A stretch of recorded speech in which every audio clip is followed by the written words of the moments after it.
Ibig sabihin po ng veterano ay matanda. So, thank you so much. And congratulations to the class of 2023. Congratulations.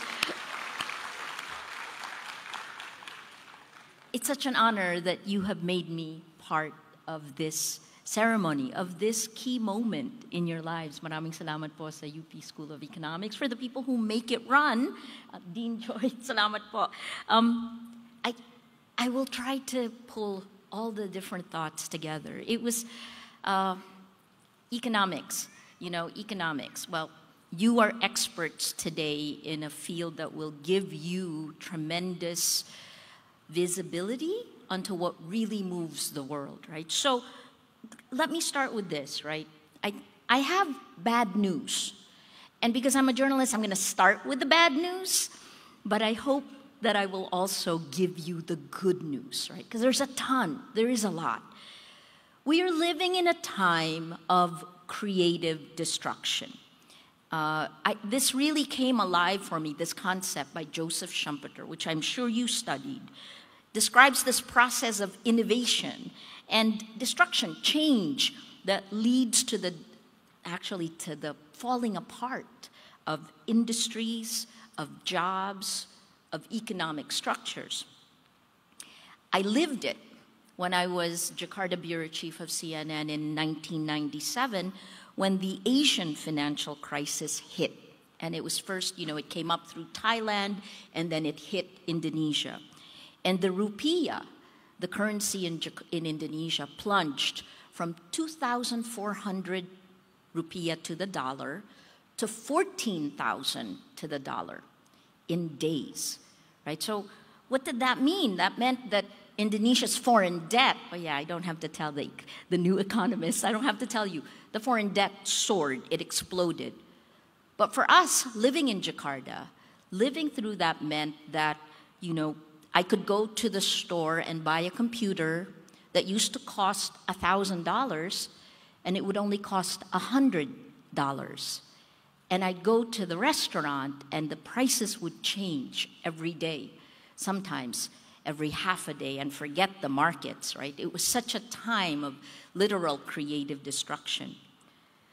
That micro from the marketplace to the macro, the foreign debt, geopolitical flows of money, of capital, that micro to macro view is what you've learned in economics. As economists, this is your expertise. You now have the tools to take apart power and money, which, as I've learned as a journalist for almost 4 decades, is what drives the world, right? Power and money. That's where every story inevitably goes. As economists, you have a toolbox, skill sets that help you understand the world from a different perspective. We now, there's this great book called The Cult of the Amateur. You are not amateurs, you are experts, right? So because you are graduating from the University of the Philippines, I ask you don't just aim to be a technocrat. Aim higher. Do better. Use what you have learned to jump to the front lines of fighting inequality, conquering poverty, and help push for the 17 Sustainable Development Goals, because we're coming at a point where it is existential. Right? Using the scientific method, you work with evidence, with facts, to understand and explain how the world works. You identify patterns and trends, connecting the micro with the macro, with a global view, the factors of production, the drivers of an economy, the inefficiencies. I really love that word because often people use it as a euphemism for corruption. Except, wait,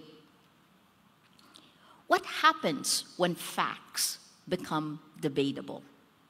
when technology companies designed the platforms that connect each of us. I mean, you would have tweeted or posted your graduation, your diploma, that moment you got your diploma, right? What happens when these platforms that connect us actually try to hack our biology, to manipulate our emotions, fan our fears, our anger, our hate, because there is much to be unhappy with, right? To insidiously manipulate humanity at scale, beyond us, beyond this country, at scale for profit. This is where your work and mine intersect. Some would say that we at Rappler are a cautionary tale for what happens when you stand up to power. Yes, you get singled out. Yes, you get hammered down. There's a phrase in Indonesia, you know, the nail that stands up gets the hammer. Yes, you get attacked. Yes, you feel afraid. Yes, you almost go bankrupt. And yes, the government filed 10 arrest warrants against me, 8 of them in about 3 months. And yes, because I kept doing my job, I had to be okay with going to jail. Because I didn't know, right? And while a lot of the cases we've been acquitted, I could still go to jail. So thank you for having me here. But here's the but, and this is the best part. You don't know who you are until you're forced to fight for it. That's when the coal becomes a diamond, right? When the pressure is there. So words like values, standards and ethics, we at Rappler stood by these, and we've seen that the world rewards the good. Don't believe the people who tell you, you know, kasi ang daming corrupt eh, dapat corrupt ka rin. So that's not the way it is. Doesn't have to be that way, right? When you decide to take a stand against corruption, you find people like you. You don't give yourself an excuse. You see the incredible generosity of strangers. I mean, for Rappler, they helped us pay our legal fees. We couldn't have done it without them because our legal fees blossomed in a year and a half to 50 million pesos. Sino kayang may kaya nun, di ba? So we also saw the courage of so many Filipinos and so many others all around the world who believe in the values and the principles of democracy. Democracy is flawed. It is far from perfect, but it is the best we have so far. Of economists from this school, like Sodita Monsod, whose daughter is here, right? And, you know, now she's your professor. I hear a terror professor. I love her to death. But she not only supported us, she sits on the Rappler board, and she joined us at the time of the worst fear. It is also someone like Noel de Dios, who was the mentor to his student, J.C. Punungbayan, Rappler's resident economist. He remained steadfastly anchored on the facts and speaks truth to power along with the journalists on the front lines. Lawyers. Did you know that there are more lawyers killed than there were journalists killed under the last administration? He who shall not be named, no, sorry, I will name him. Under former President Duterte's administration, more lawyers were killed than journalists, right? Well, so many lawyers offered pro bono help here and around the world. And here's the good part. I told you there were some good parts, right? You get to meet people like George Clooney, Amal, Sandra Oh, the mother of dragons, and this very, very tall blonde woman who was ahead of me on the red carpet at the Time 100. And, she kept stopping, and which meant that I kept stopping behind her. And so we did a lot of interviews, there were a lot of photos. And I was wondering why my sister, who was walking with me, just like kept saying, oh my God, and was videotaping the entire thing. It wasn't until we got to the end of the red carpet that she introduced herself. It was Taylor Swift. I know her music, guys. I'm not that old. But I just didn't know who she was. But if you ask me who terrorists are, I know their faces, right? Expertise. So, the best part of standing up for what you believe, of having the courage to hold the line, you get a Nobel Prize. Diba?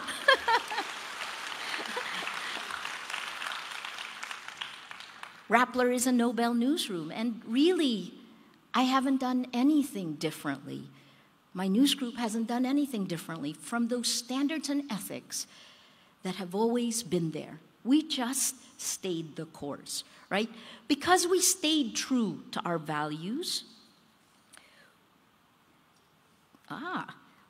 Because we stayed true to our values. So, okay. Let me lay this out so you can see what the new factors of production are, because this is some of the reasons I keep speaking in different parts of the world. There are new factors of production and how human beings have been commoditized and why we've gone beyond creative destruction, and now we can actually face extinction. I told you I have bad news. Okay. You heard climate, right? June was the hottest month ever in the history of the world. We'll come to that. We still have all the old world problems to solve, bricks and mortar factors of production, of governance, of conflict. But the game changer is data. It is big data. When you have data coming at you in the way we have it today, it's like genetic technology, like CRISPR technology, which you can basically customize a baby today, right? But we put guardrails around this technology. Well, what are we talking about here with big data and information?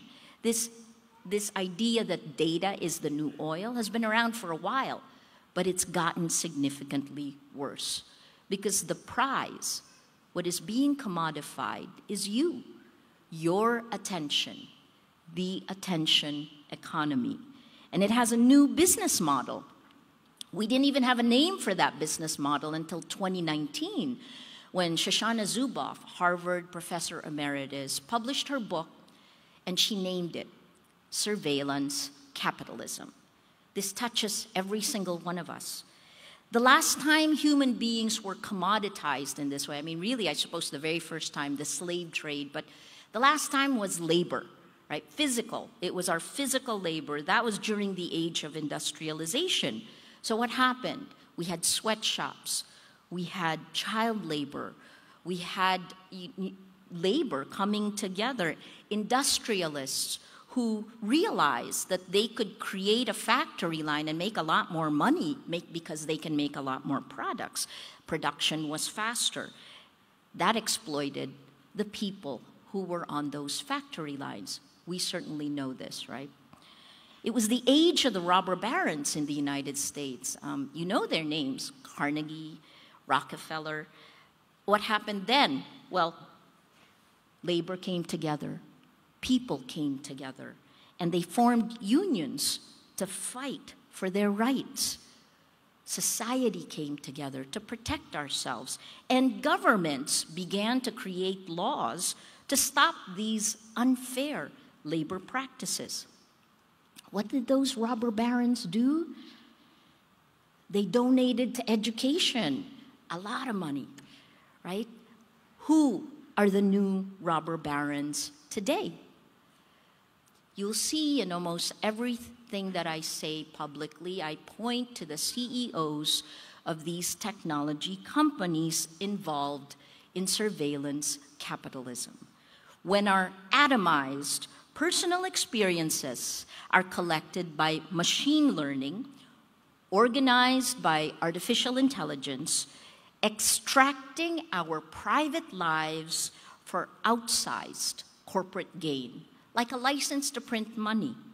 Highly profitable micro-targeting operations are engineered to structurally undermine our will, human will. It undermines this.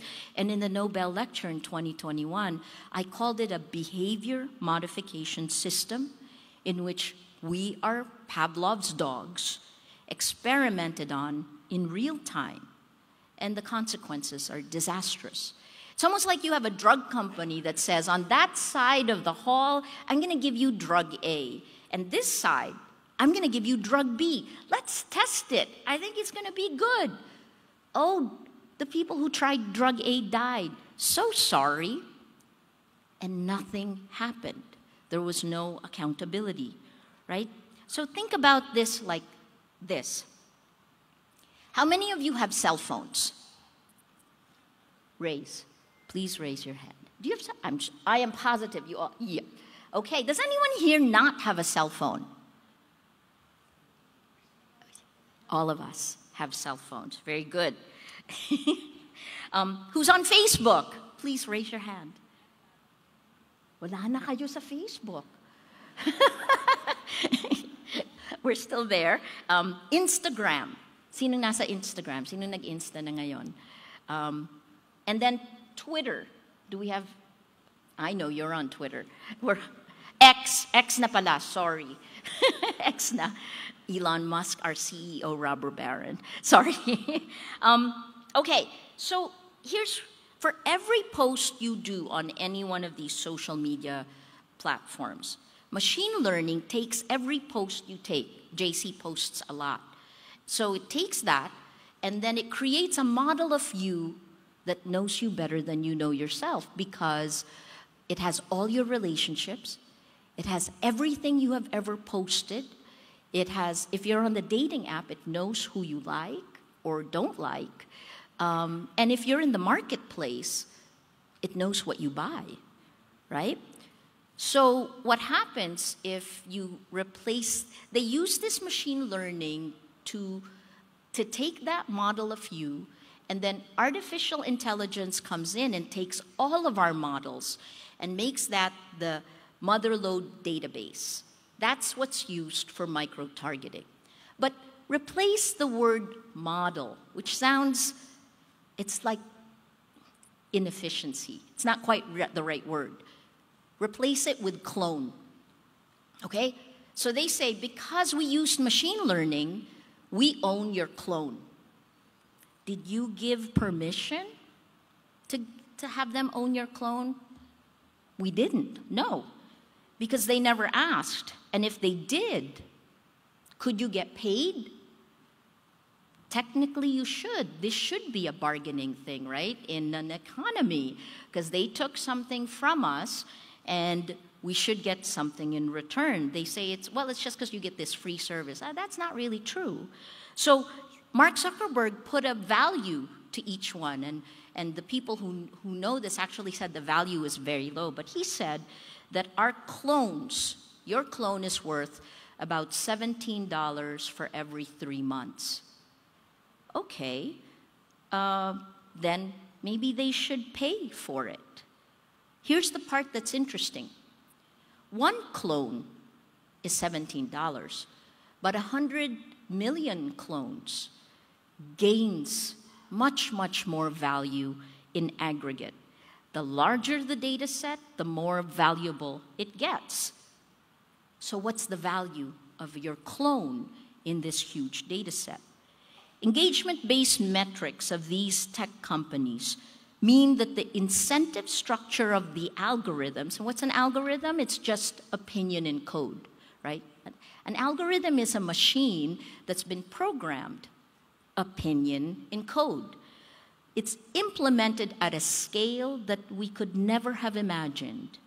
It is insidiously shaping our future by encouraging fear, anger, hate, lies, the worst of human behavior, right? So in 2018, MIT published a study that said lies spread at least six times faster than those really boring facts that you had to memorize, right? That we had to memorize. So lies spread faster, and if you lace it with anger and hate, it will spread even faster.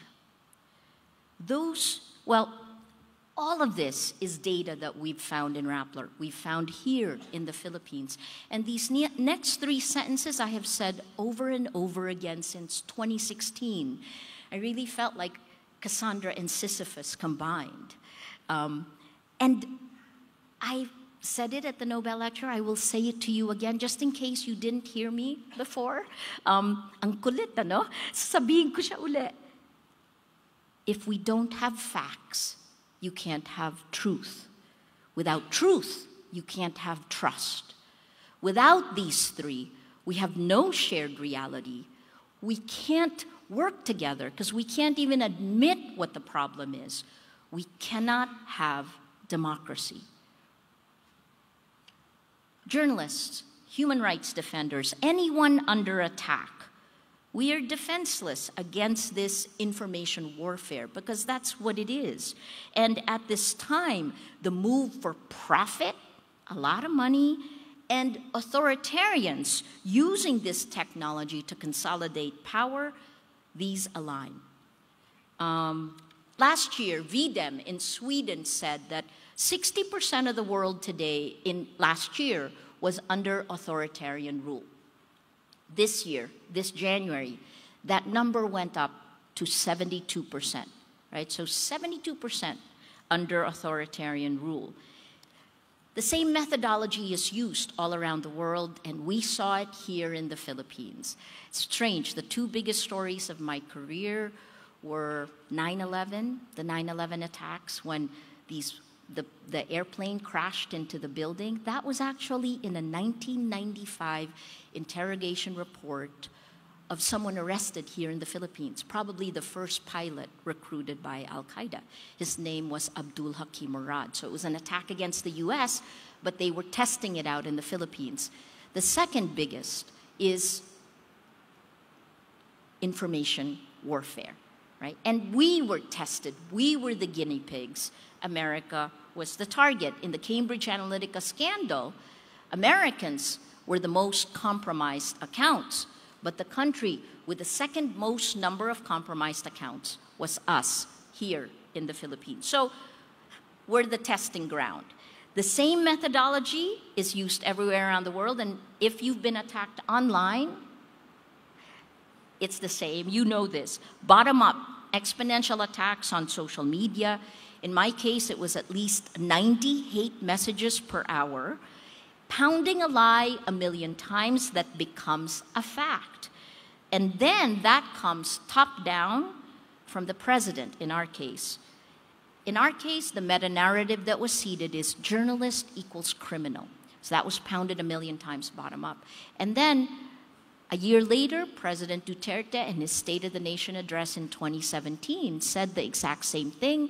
A week after that, we got our first subpoena, and then the arrest warrants came. 14 investigations in 2018, and then in 2019, all the arrest warrants.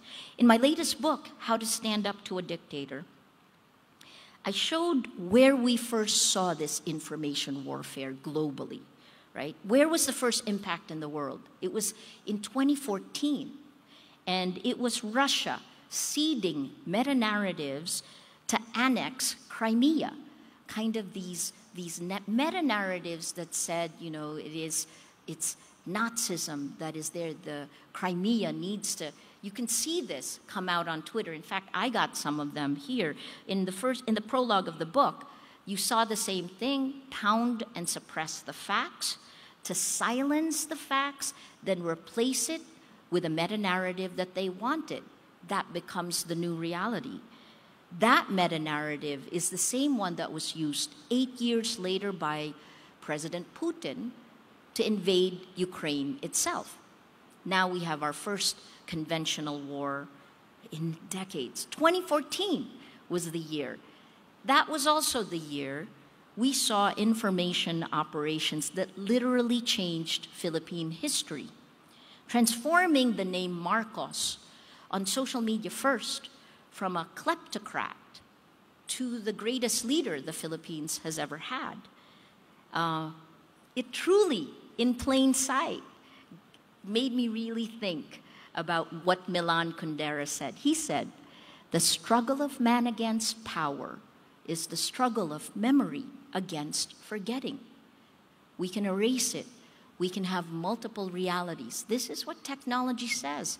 Technology says each one of us can have our own reality, and we are all right.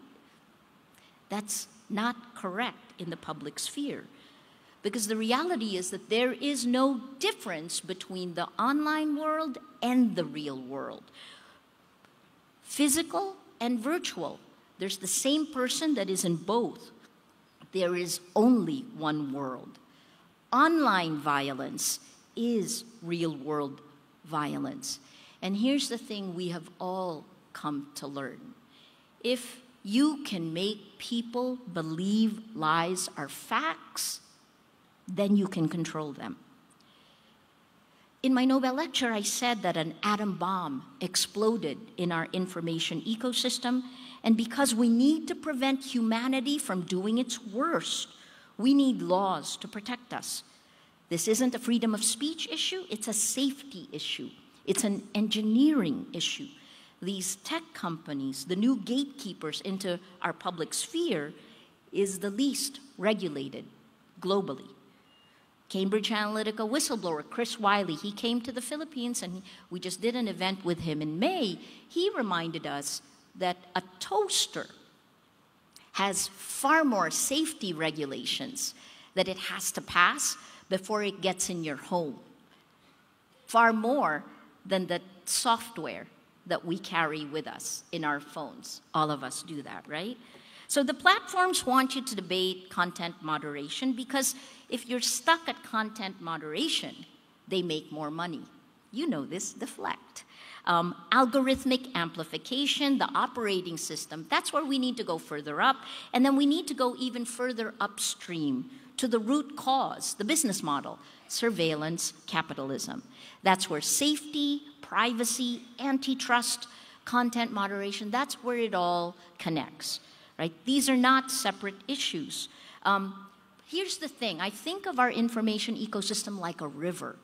And content moderation, fact-checking, is like taking a glass of water from the river, cleaning it up, dropping that tablet that cleans up the water, and then dropping it, throwing it back into the river.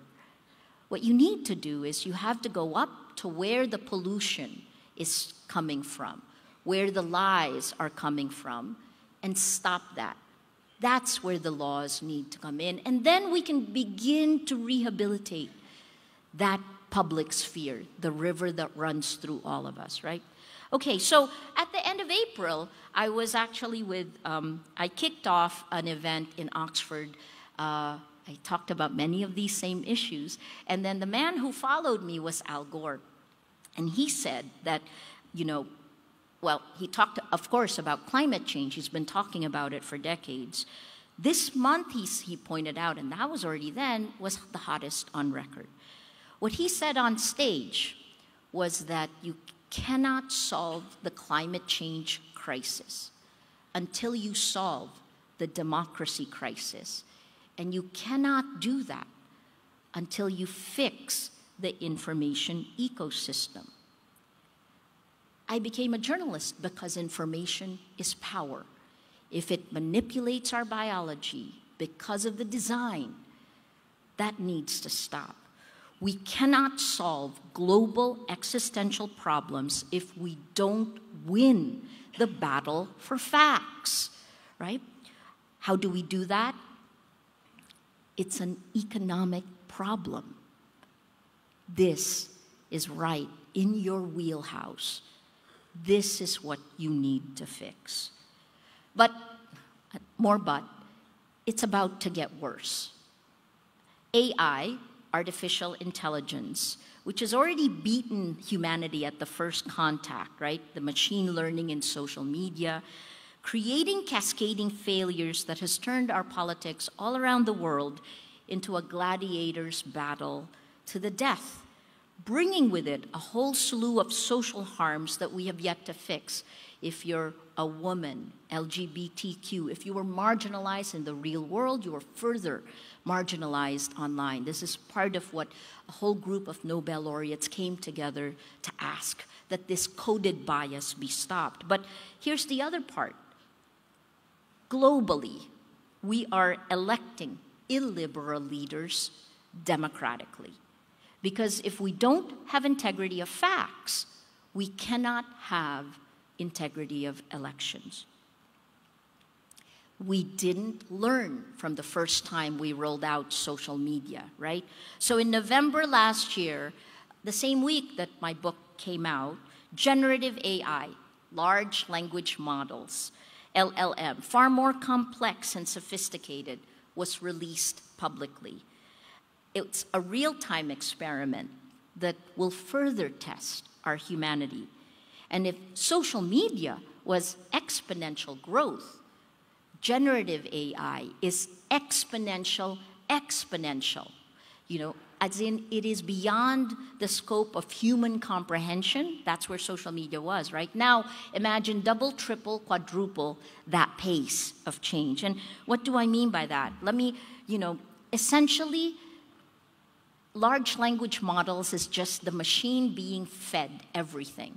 Structured data, everything that has been written, every book, everything that they could throw into the machine, it's fed, including unstructured big data of social media. And I've already outlined that lies spread faster, right? Fear, anger, and hate. So all of that is thrown into the machine, which means those same patterns that I identified, well, the lies, anger, hate, they're there in that generative AI. They're there, so garbage in is garbage out. Anyway, here's what it does, right? So I'll quickly take you through that.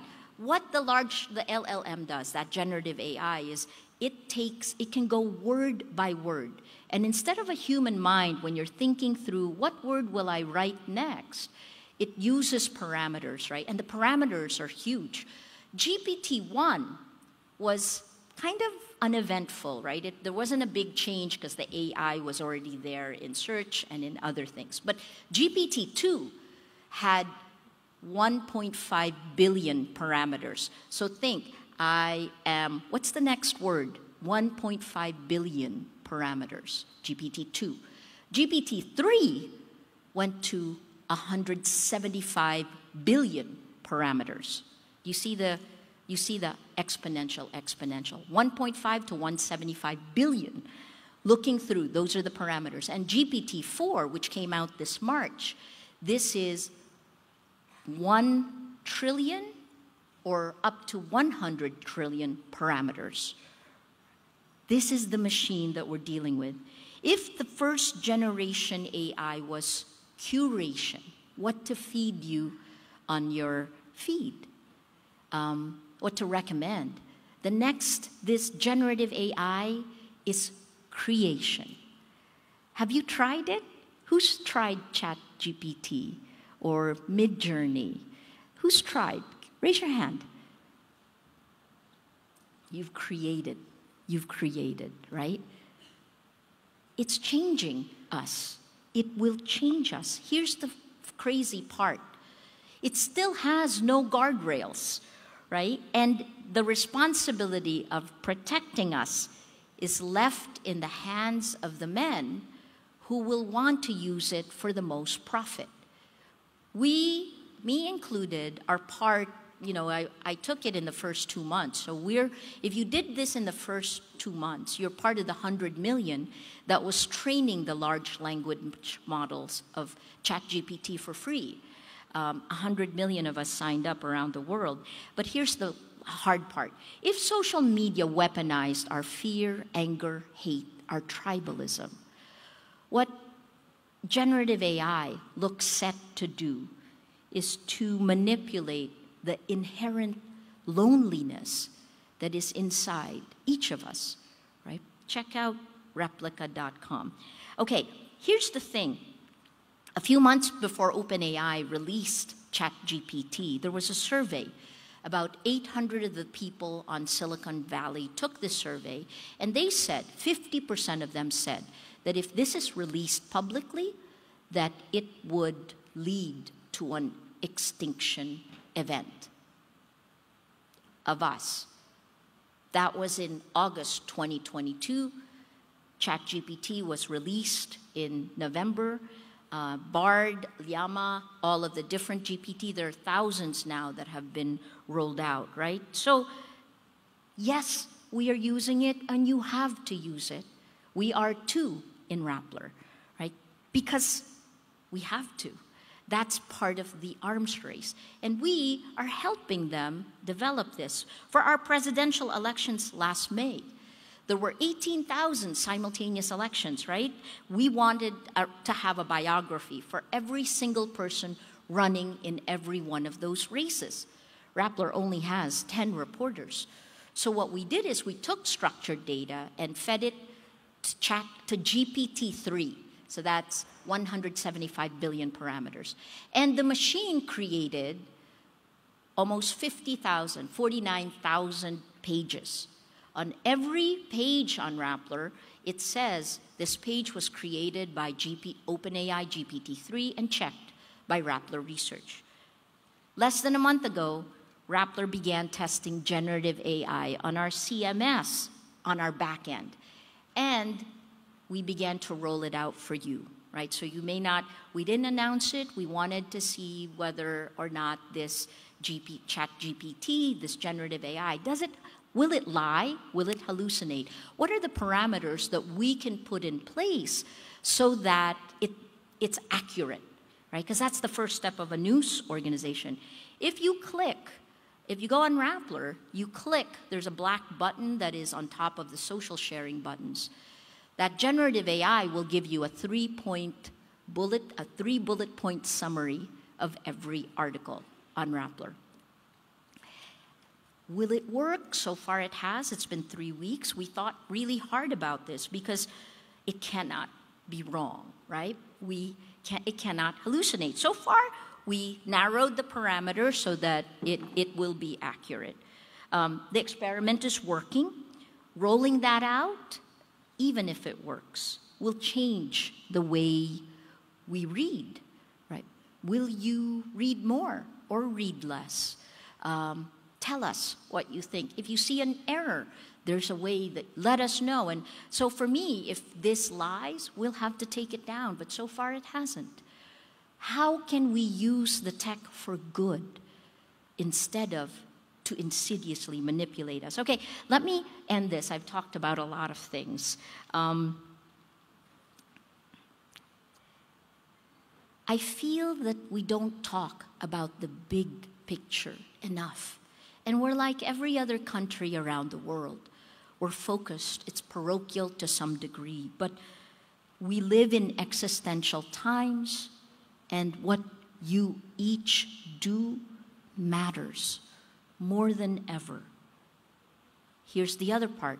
We are all connected. So the war is not just happening in Ukraine. Each of us are fighting our own battles for facts, for integrity. As long as you have that cell phone, you're in the battle. That connects you to the machine. So how to stand up to a dictator is the Philippine story in data. It's now translated into more than 20 languages. The European languages, Hungarian, Mongolian, there are 2 different Portuguese translations, one for Portugal, one for Brazil. It's got Japanese, Korean, and Mandarin came out in June, and then Arabic will come out in November. I don't know why the publishers are interested, but I think it's because they are living through the same things.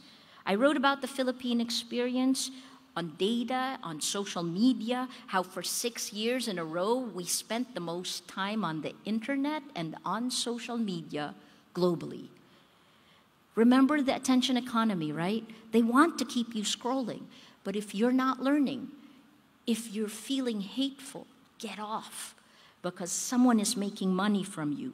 What we went through in Rappler, I laid it out in data, how the corruption of our information ecosystem affected the systems of governance, how I may wind up going to jail. I wrote about my personal lessons and insights, the values that mattered, that gave me courage. I will leave you with 3. I have one for every minute. The first chapter's title is The Golden Rule. It's a question I ask myself for every single decision I make. And it's how I make the first decision. Do unto others as you would have them do unto you. No matter how powerful you get, whatever decision you make, the golden rule always works if you want to be a good person. The second chapter's title is The Honor Code.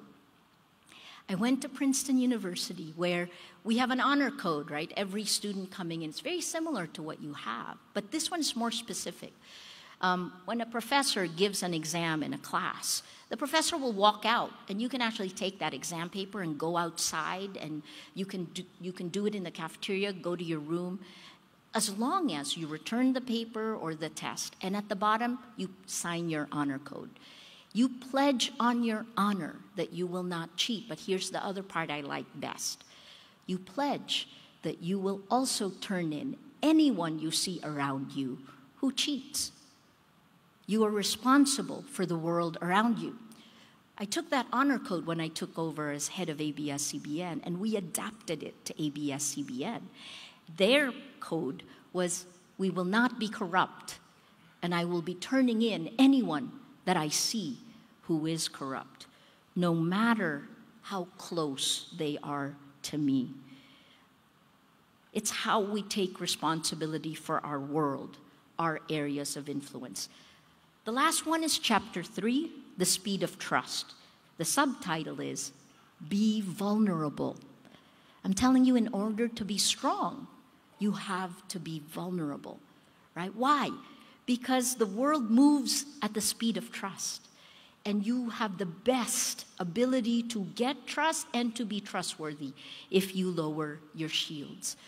You are strong enough to be vulnerable. You have all the skills it takes, micro to macro, to be a hero of our insane, crazy, quicksand world. What you do matters. What you do can bring the world back from the brink. So, congratulations to the class of 2023. Join us in the battle. Be the good in the battle for the good. Thank you.